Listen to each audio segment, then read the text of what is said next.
Hey folks, how you doing? So today I just want to talk quickly about mental blocks in weightlifting. Now mental blocks are probably one of the biggest things that we've all encountered. I don't care whatever level you're at, whatever your ability you're at, you've probably encountered a mental block somewhere.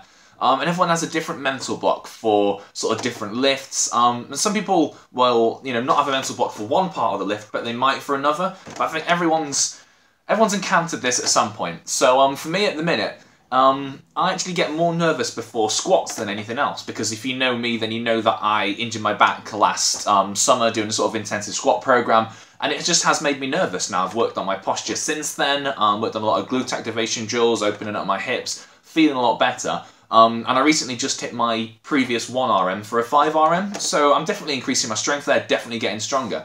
But still there's that element of nervousness, which you sort of have to overcome. I also see this a lot with attempts at like heavy cleans where people don't quite get under the bar, or snatches where people get, if the bar feels heavy from the floor perhaps, it's coming up, but they get to about the hips and they don't fully commit to the hips. That's one I see quite a lot sort of happening. So I think it's just, you need to understand that it's not unusual to have mental blocks. It's not something that's ever gonna necessarily 100% go away. There's always going to be some element of something that gives you that little bit of fear. Even like, when you look at Olympic level athletes, people going for world records, they will still have moments where they either get scared of the bar, or they get intimidated by the bar, or they psych themselves out, they get in the wrong headspace, and then they end up missing lifts that they know they could be able to, or they should be able to make. So yeah, it is a big issue, it is something that can affect your performance, but there are a few ways that you can get around it. So I've got a few little strategies I want to share with you that can, I guess, help your mental game. So I refer to clients and I talk about mental game. Here are a few tips that you can use straight away to improve your mental game, to increase the likelihood of you making lifts. And the first one is, you need to treat the bar with respect, you need to treat the weight with respect, and that comes down to your intensity and your focus on that lift. One of the things I really try to work on as a coach is making sure that my lifters, if any of you guys are watching and you know this, I really try to make sure that while you are lifting or doing a set, that is all you're focused on. So if you try to chat to me mid-set, if you try to laugh or giggle or make a comment during your set, or during your, when you haven't finished your reps, chances are I'll shut that conversation down pretty quick, because it doesn't help you. Like, it's almost like an avoidance mechanism. If you feel a little bit intimidated by the weight, or you're not sure, you try to make light of it by maybe having a laugh or a joke or doing something, but the problem is that takes your attention away from the lift, and then if you're not focused on the lift, guess what happens? You end up missing the lift. So you have to remain focused on that lift at all times. If you've got a set of 5 reps to do, I don't care how long that takes, you stay focused on those 5 reps for as long as it takes to complete those reps. Does that make sense? Same as if you've got 10 reps. If you're doing a heavy set of 10 rep squats, they're fucking horrible, but you have to commit to them. When sets start to go wrong is when you lack attention, or when you try to rush it because you want it done. Every rep needs to be done with consistency, with intensity, with everything that you need to pull off that lift, and your focus needs to be 100% on that lift, nothing else. So that would be my step number 1. Focus on that lift. Know when to turn it on. Like that sort of switch that goes, okay, look, I'm chatting, I'm having some fun, maybe I'm having a bit of a laugh, chatting, blah, blah, blah, blah, blah. Then I'm on. I'm in the zone, getting my lift done, I'm setting up. Okay, that's number 1. Number 2 is your pre-lifting rituals. Okay, and when I say that, I mean the way that you approach the bar. Everything that you do should be exactly the same every single time you approach that bar. Okay, so if I approach the bar, I'll walk around to the side, I'll walk at the back, I'll look up, I'll take a couple of deep breaths. I put 1 foot under, left foot first, 2nd foot under, right foot, get them into position, down, left arm first, right arm first, set myself up, posture, deep breath, go down, another deep breath, up, and then I go. And it's that same setup every single time. You'll see it on every single one of my heavy lifts, you'll see it on pretty much every single one of my light lifts. Every single time that I lift, whether it be snatch, clean, whatever it is, that is the exact setup that I will use and I'll repeat. And the reason I do that is because it keeps everything consistent and it keeps my head in the right mental space. If you approach a bar one way another time and then walk at it completely different another, your head's already treating that as a different lift. I don't want anything to be different. If I'm approaching a max weight, I want my setup, the way I approach that bar, the way I think about the bar to be exactly the same as my sort of warm-up lifts. I don't want to suddenly approach a heavy lift, take an extra 5 breaths, look at it a little bit, because all you're going to end up doing in that time is getting up in your own head, and it's not going to help you out. So keep your setup your rituals before you lift exactly the same every single time. All right, so that's probably my step number 2, the one that can help you out.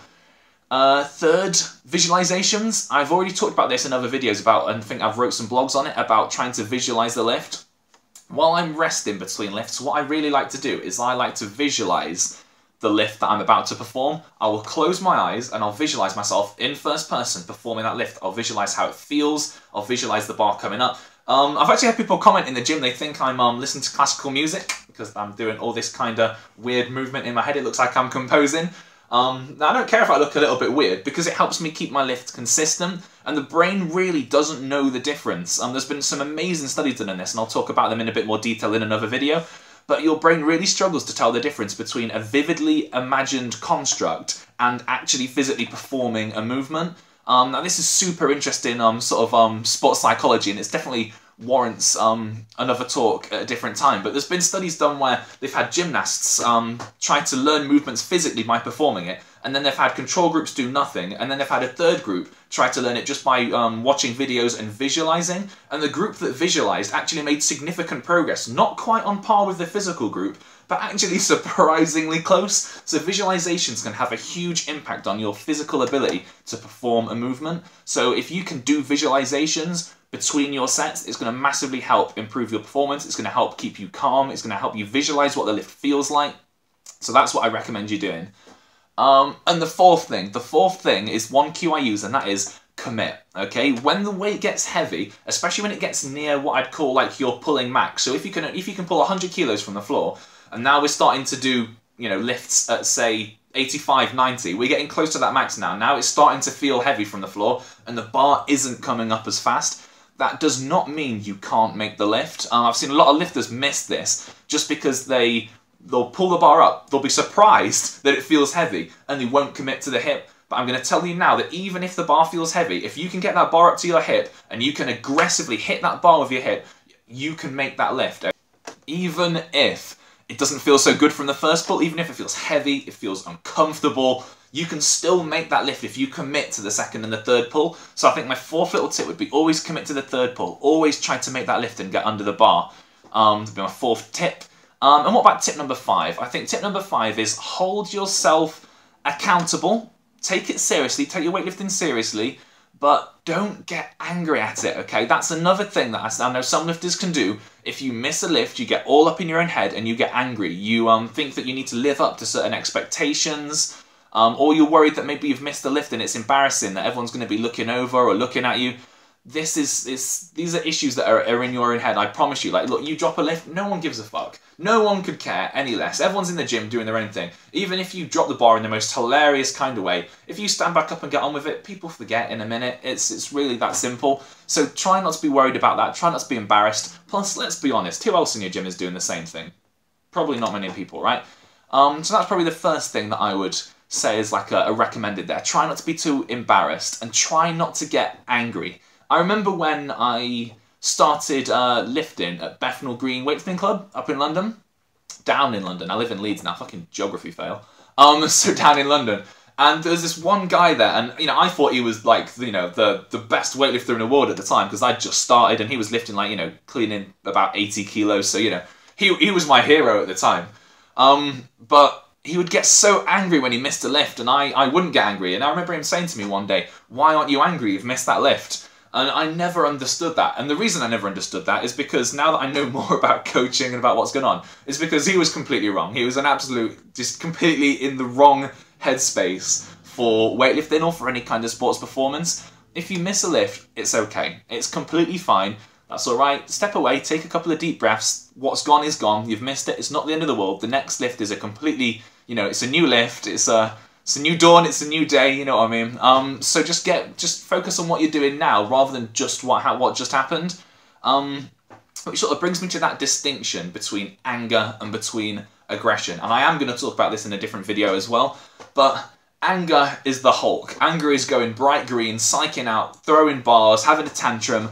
It ain't sexy, it ain't cool, it ain't confident, and it don't help you lifting. It's just completely pointless. So you can't be angry as a lifter. It's not going to happen. But you can be aggressive. Aggressive is what I would use to describe cold clinical aggression. So like, think the aggression of like a SWAT team. You know, when a SWAT team enters a building, they're quick, they're precise, it's cold, it's calculated, it is aggressive, but there's no anger there. They're not going in, they're not psyching out, having a rage and a tantrum. They're going in with a specific job, a specific purpose to do, and that is how you should be approaching the barbell. You have a specific task, you have a purpose, you have a goal, you've got a calculated, controlled amount of aggression that you're going to use to lift that weight. Whether you get it or not, it doesn't matter. That's your attempt, and then you move on to the next one. So that's probably my 5th tip. So you've got those 5 tips. So you've got visualizations, you've got the difference between anger and aggression, you've got commitment to the third pull despite how heavy it feels, you've got visualizations, and I forgot my 1st tip. But if you go back, you've just watched it, you know what I mean. So there's some of my tips that I reckon can really help with your mental game. If you like the video, then feel free to like the video down below. And if you've got any comments, if you think any of these things have helped, or if you've got any of your own tips that you reckon might help someone improve their own mental game, then feel free to comment down below. If you're not subscribed, then somewhere down there will be a subscribe button. You also have to press that little bell symbol now to get notifications. But yeah, that's pretty much it, guys. I will speak to you another time. Until then, yeah, get in the gym, practice some of these things out, have some fun. Alright, I'll catch you later.